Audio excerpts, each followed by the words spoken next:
halkani waa xero geel oo ku taalo xaafadda Oodweyne ee degmada Daynila ee magaalada Muqdisho. insha Allah galabta waan soo booqannay si markaasi aan caana ugu iibsano aan markaasi nimcada Ilaahay subhanahu wa ta'ala oo nagu galladaystay aan ka faa'iideysano. geela wuxuu ka mid yahay nicmoolayda Ilaahay subhanahu wa ta'ala oo na siiyay aan ku intifaacno caanihiisa ma garatay dhan walbo haday noqon lahayd qarasho haday noqon lahayd dhan walbo aan ka faa'iideysano.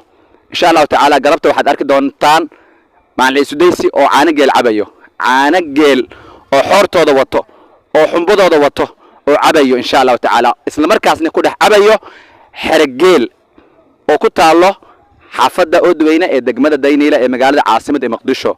ma sha Allah soo dhaha Ilaahay subhanahu wa ta'ala ha barakeeyo geelana. Ilaahay subhanahu wa ta'ala dalkeena ha nooga dhigo barwaaqo iyo nicmo iyo nabadgelyo. Ilaahay subhanahu wa ta'ala ha nooga dhigo insha Allah ta'ala. iminkan waxaan cabi doonaa caanihi geela insha Allah ta'ala.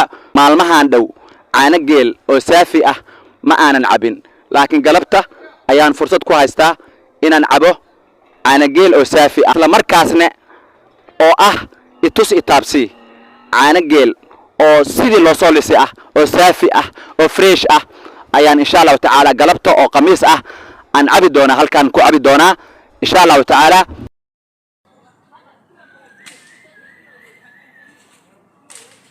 ما شاء الله معان بدنا عانها جيلنا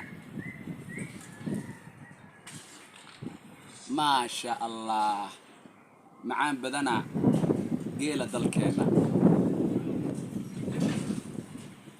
ما شاء الله معان بدنا جيل كردقن دلكينا هويو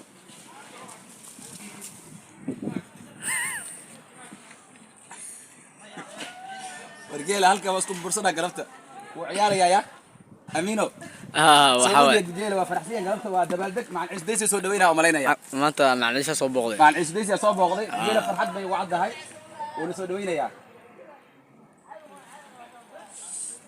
معنا انا هو اكاديمي ما شاء الله انت هو اكاديمي واسال لوبي عفوا واسال لوبي دمبلا انا ادبا ونجع لها وكادريمو انا جيل ادبا ونجع لها ما كدر قبو وكادريمو ما شاء الله. الحمد لله الذي سقاني وجعلني من المسلمين. اللهم بارك لنا فيه وزدنا منه. اللهم بارك لنا فيه وزدنا منه. إلهنا زياده. مركا دي ومركا